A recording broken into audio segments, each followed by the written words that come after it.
estavam reunidos na casa de Mateus, alguém estava ao redor dizendo assim: ele come com pecadores e publicanos. Pedro, que não havia perdoado, lembra que eu disse que Pedro era pescador e pagava imposto a Mateus toda a vida, e ele tinha, os judeus tinham raiva dos cobradores de impostos, estava aqui, ó, caladinho. E Jesus só ensinando, e Pedro aqui, ó, olhando para ele. Ele estava na mira de Pedro. Você está na mira de alguém, sabe? Sabe? E esse alguém está esperando a oportunidade, a ocasião de atingir você. E você está inocente. Mas deixa. Jesus sabe quem é essa pessoa e a intenção, ou a má intenção. Pedro está aqui, irmão, aqui, ó. E Jesus ali, né? E Levi, que é Mateus, com alegria. Ele havia se convertido. Ele deixou a coletoria para seguir a Jesus. Isso é um ato de conversão? Sim ou não? Se converter ou conversão significa mudar de direção. Ele não estava fazendo mais aquilo. E como um homem que tem suas responsabilidades, de uma forma que seja para o governo Lula ou Bolsonaro, ele tem que trabalhar. Sim ou não, meus irmãos? Alegria, servir a Jesus, ô minha gente.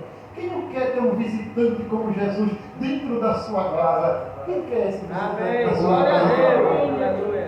Servir, glória! A senhora serve a gente com tanto amor, com tanta alegria. E Jesus comendo, porque uma coisa que Jesus gostava era de comer. Sim ou não? Pastor, leia a Bíblia, irmão. É porque nunca leu. Eu já li. Ó, em João, no capítulo de número 11, morreu Lázaro. Quem era Lázaro? O churrasqueiro da casa. Pastor, onde está isso escrito? No capítulo 12. Ele está dando um banquete no capítulo 12 de João. E quem está ao redor da mesa sentado? Jesus. Depois de ressuscitado. No capítulo 12. Pode ver, está escrito do jeito que eu estou dizendo. Todo mundo comendo, se fartando. Hein? Jesus gostava. Como Jesus fica Aleluia! feliz. Você também está feliz. Independente das críticas, independente das calúnias, independente dos falsos testemunhos, independente das acusações, independente dos apontamentos de quem você era um dia, Jesus está muito feliz. Você não é uma ovelha? É para eles, porque o homem não perdoa, mas a gente foi perdoado já faz 2000 anos. Quando você peca, toda vez que você peca, você não pede perdão. Aí você pede perdão, né? E a gente tem perdoado já, meu irmão. Você precisa conhecer melhor ele. Mas pecou, pede perdão, viu? Ele não é filho do diabo para viver pecando. Porque ele peca desde o princípio. E é pai da mentira. Aí, Pedro está aqui. Pedro está aqui, ó. Como diz, primeira oportunidade que eu tiver, eu vou mostrar a Jesus quem tu és. Quem realmente tu és. Um corrupto. Um ladrão. Pastor, onde é que está isso na Bíblia? Em Lucas, capítulo 19. Lembra da história de Zaqueu? Lembra? Mas ele se arrependeu, sim ou não? Sim. No último versículo do capítulo 19, a Bíblia diz, está muito alto o microfone, que Jesus veio salvar e buscar os que se haviam perdido. Agora entenda a palavra. Pedro está aqui. Mateus está aqui, liberto, nada lhe pesa, servindo ao Senhor com alegria. Como diz o Salmo de número 6, serviu ao Senhor com alegria, sem peso nenhum. O fardo do pecado já caiu por terra, meu irmão. Agora, se tu está pegando um fardo que outrora ele tirou e tu está colocando sobre si mesmo, tu está pisando no sangue de Jesus e crucificando o Filho de Deus novamente. Glória.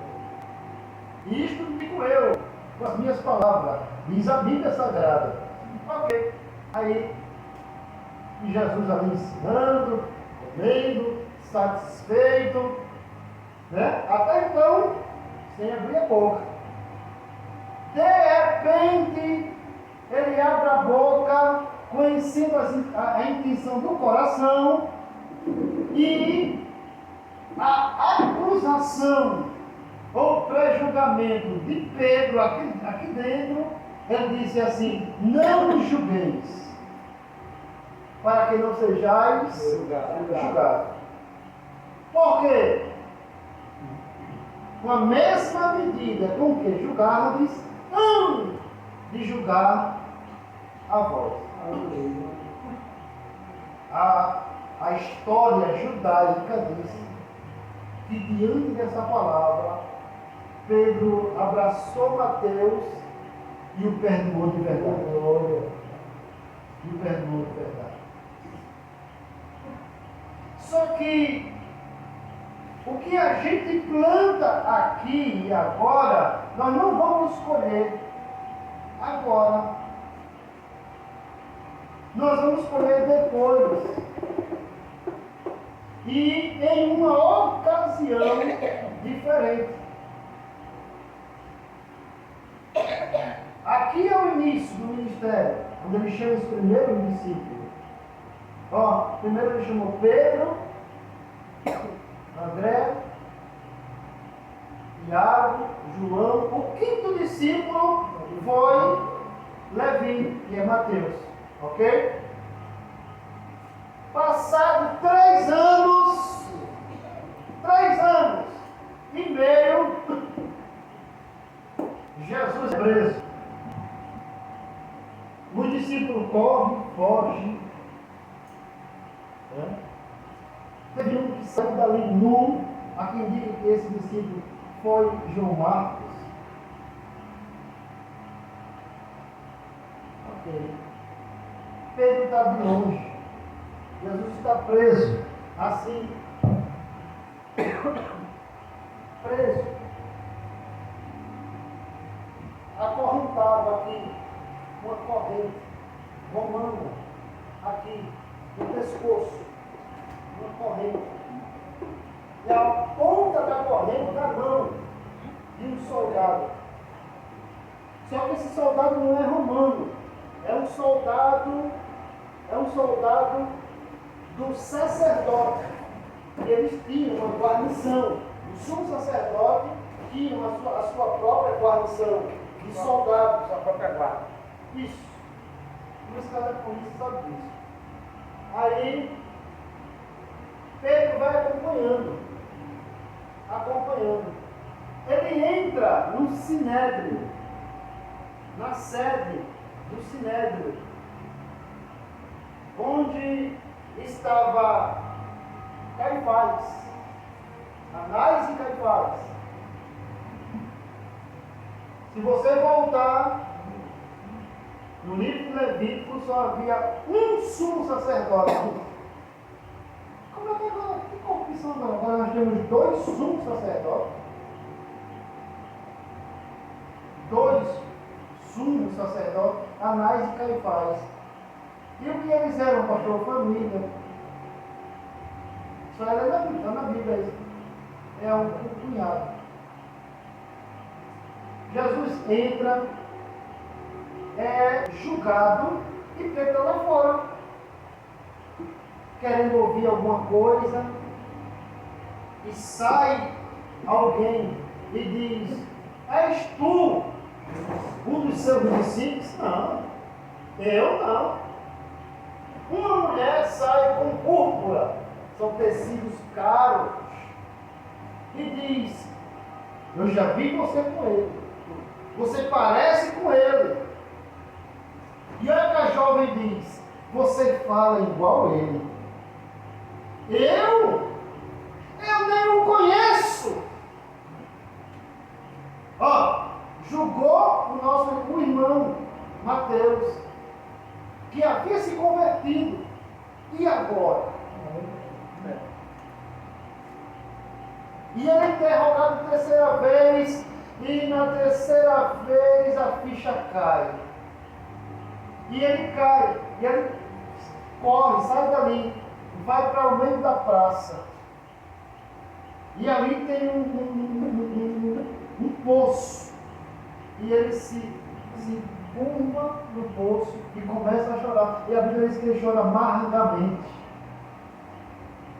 copiosamente. E ele volta, Jesus está lá,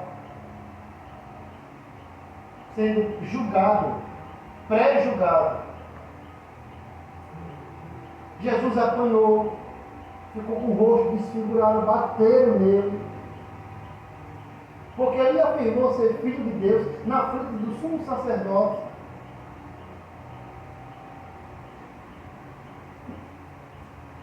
Pedro olha, e quando Jesus ele vai descendo para ser preso, para ser levado no dia seguinte ao governador, que era Pôncio Pilatos, Jesus dá uma olhadinha para Pedro. Só que antes de julgar, Jesus, a misericórdia foi à frente. Um olhar de misericórdia de Jesus foi na frente. Olha que coisa linda, irmãos. Quem julga, quem condena, são eles. Mas Jesus não.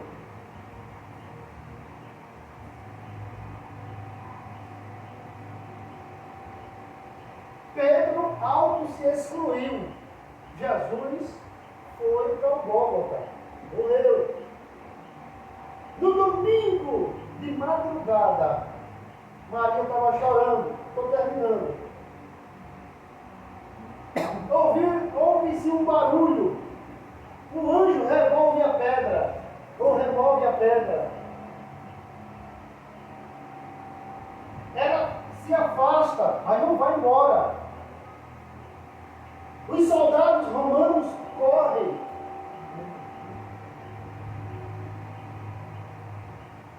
Pela manhã, a mulher continua chorando. Maria Madalena, agora ele expulsou 7 demônios. Do nada, apareceu um homem no jardim, que era no jardim, e ela julgou ser um jardineiro. Ela disse assim: horteleiro, me ajude. O senhor viu quem levou o corpo do meu Senhor? Ele olhou para ela e disse: Maria. Ela respondeu: Rabboni. Maria, não me toques. Eu ainda não fui para o meu Pai, não fui glorificado. Mas vá aos meus irmãos. E a Pedro, eu disse a vocês que Pedro auto se excluiu do colégio, do discipulado, porque pecou. Mas eu disse a vocês no início que quando a gente peca, aí entra ou cabe o perdão. Por quê? Muita gente é preso, condenado, e a própria lei decreta a soltura. Porque isso cabe jurisdição. O que é jurisdição? É ser absorvido pela mesma lei, jurisdição. Diga, meus irmãos, Maria e a Pedro, que eu encontro eles na Galileia. Irmão, eita, se você ler isso na Bíblia. Aí Jesus vai lá. Tudo marcado. Quando chega lá, eles estão comendo, aí todo mundo fica de pé. É ele. Outros diziam, não, ele não, eu não acredito. Não acredito. E Pedro no cantinho, pastor Elaio, no cantinho. No cantinho. Lá. Jesus chega, saúda com a paz. E a mão dele vai em cima do ombro de Pedro. E diz assim, é muito forte: Simão Pedro, tu me amas? Ele abaixou a cabeça e canturando nós Ele disse, Senhor, tu sabes que eu te amo. Mais uma vez, Simão Pedro, tu me amas? E Senhor, tu sabes que eu te amo. Então apacenta as minhas ovelhas. Na terceira vez, ele disse, Senhor, tu sabes de tudo.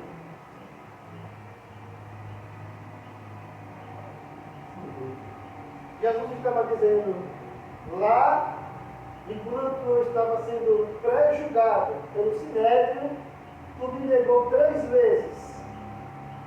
E eu havia te alertado. E agora eu te faço 3 perguntas. Tu me amas, irmão? Apacenta minhas ovelhas.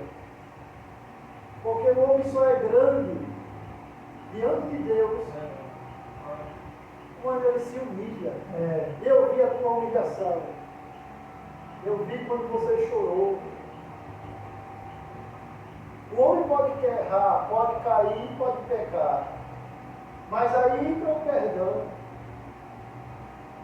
E perdão, meu irmão, não significa esquecimento. Nunca significou esquecimento. Perdão significa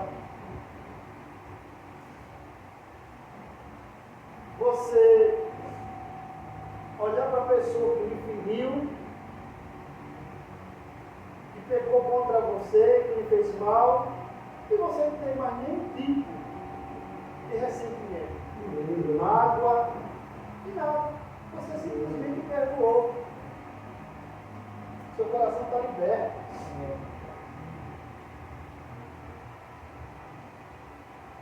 E é assim que tem que ser a nossa vida. A nossa vida. Entre esses percalços, entre esses altos e baixos da nossa vida, porque está muito difícil hoje manter uma vida espiritual no nível máximo, e isso vem trazendo muitos deslizes, porque a gente precisa estar no cometeiro. Tem alguém, que é o Espírito Santo, que está conosco para nos ajudar nessa vida, dizendo, continua, foi eu que te salvei, foi eu que te remi, foi eu que te chamei, foi eu que te perdoei, foi eu que morri por ti. Não é? Aí o apóstolo João, lá na segunda epístola, diz, filhinhos, não pequeis, mas se alguém pecar, temos um advogado junto ao Pai, Jesus Cristo justo. Aleluia. Advogado é aquele que defende, irmão. O que você não pode, eu e você não pode deixar de fazer é pedir perdão. Senhor, eu errei. Mas, Senhor, eu pedi perdão hoje eu errei de novo, me perdoa de novo, Ele vai perdoar de novo. Senhor, eu errei, perdoa, Ele vai perdoar de novo. Quantas vezes for necessário, não vai lhe faltar o perdão. O perdão que Deus é garantido, ou foi garantido na cruz. E fica essa reflexão sobre Pedro e Mateus. Nós somos irmãos. Nós temos a mesma graça que o Senhor nos deu. Não temos nada senão a graça de Deus em comum.